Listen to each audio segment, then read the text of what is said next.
semuanya, kami dari kelompok 8.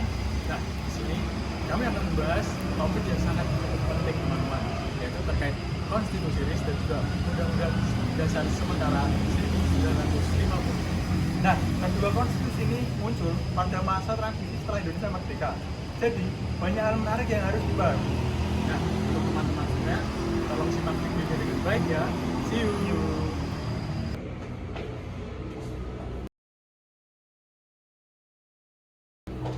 Halo semuanya, di bagian ini saya akan menjelaskan mengenai Konstitusi RIS 1949, mulai dari latar belakang sampai masa berlakunya. Jadi, Konstitusi RIS 1949 ini muncul sebagai hasil dari Konferensi Meja Bundar atau KMB yang dilakukan setelah terjadinya agresi militer Belanda 1 dan 2.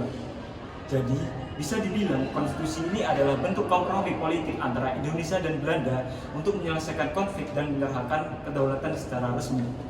Konstitusi ini mulai berlaku pada 27 Desember 1949 dan sejak saat itu Indonesia berubah bentuk menjadi Republik Indonesia Serikat atau RIS. Dalam sistem ini, Indonesia tidak lagi berbentuk negara kesatuan, tetapi menjadi negara federal yang terdiri dari sejumlah negara bagian, seperti negara Indonesia Timur, negara Sumatera Timur, dan beberapa negara lainnya. Sebenarnya, beberapa negara bagian tersebut bukan terbentuk secara alami, tetapi lebih banyak merupakan hasil rekayasa politik Belanda. Tujuannya adalah untuk memperlemah Indonesia dengan cara memecah wilayah menjadi beberapa bagian, sehingga pusat kekuasaan tidak terlalu kuat. Karena itu, dari awal sistem ini tidak sepenuhnya diterima oleh rakyat. Selama masa berlakunya konstitusi RIS ini, struktur pemerintahan RIS terdiri dari presiden sebagai kepala negara, lalu ada perdana menteri sebagai kepala pemerintahan, serta senat yang mewakili negara-negara bagian. Tetapi dalam praktiknya, koordinasi antar negara bagian tidak berjalan efektif.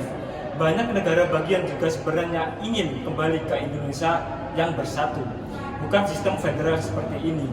Karena kuatnya keinginan untuk kembali ke NKRI, satu persatu negara bagian mulai melebur kembali ke Republik Indonesia. Gerakan integritas muncul di berbagai daerah, terutama di Jawa dan Sumatera, untuk menolak sistem federal yang dianggap memecah belah bangsa. Akhirnya, sistem RIS ini tidak bisa bertahan lama. Tepat pada 17 Agustus 1950, konstitusi RIS ini resmi tidak diberlakukan lagi dan Indonesia kembali jadi bentuk negara kesatuan. Jadi, masa berlakunya konstitusi RIS ini sangat singkat, hanya sekitar 8 bulan. Kemudian di sini kita akan membahas terkait Undang-Undang Sementara 1950 atau yang biasa kita sebut dengan UUDS 1950, salah satu periode penting dalam sejarah ketatanegaraan Indonesia. UUDS mulai berlaku pada tanggal 17 Agustus 1950 bersamaan dengan berakhirnya Republik Indonesia Serikat dan Indonesia kembali menjadi negara kesatuan Republik Indonesia. Disebut sementara karena konstitusi ini memang dirancang hanya sebagai jembatan menuju pembuatan undang-undang dasar yang bersifat tetap oleh lembaga konstituan.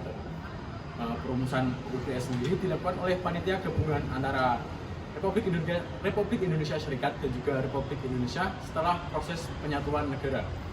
Pada masa ini, Indonesia memilih sistem pemerintahan parlementer yang dianggap sebagai sistem paling demokratis pada era saat itu. Dalam sistem parlementer sendiri, Presiden berperan sebagai kepala negara, sedangkan pemerintahan sehari-hari dipimpin oleh Perdana Menteri. Kabinet bertanggung jawab langsung kepada parlemen, sehingga jika tidak mendapatkan dukungan mayoritas, kabinet bisa saja dijatuhkan kapan saja. Ciri paling menonjol pada masa UUDS adalah kekuatan parlemen yang sangat besar, sementara oposisi yang sangat aktif mengkritik pemerintah. Akibatnya, kabinet sering berganti karena tidak stabilnya dukungan politik. Kondisi ini menimbulkan krisis kabinet yang berulang kali, membuat situasi politik nasional tidak stabil. Selain itu, jumlah partai politik pada masa ini berkembang sangat pesat, dengan lebih dari 20 partai yang memiliki kepentingan berbeda-beda. Keragaman dan juga persaingan antar partai inilah yang membuat pemerintah sulit untuk fokus menjalankan program pembangunan, karena sebagian energi justru habis untuk menghadapi dinamika politik di parlemen. Pada periode Undang-Undang Dasar Sementara 1950 ini, Indonesia juga menghadapi berbagai gejolak daerah seperti DI atau TII serta PRRI Permesta yang turut memperburuk kestabilan nasional. Semua kondisi tersebut akhirnya menimbulkan kebutuhan mendesak akan sistem ketatanegaraan yang lebih stabil dan efektif. Hal ini menjadi salah satu alasan utama dikeluarnya Dekret Presiden 5 Juni 1959 yang mengakhiri berlakunya UUD 1990 dan mengembalikan Indonesia pada Undang-Undang Dasar 1945.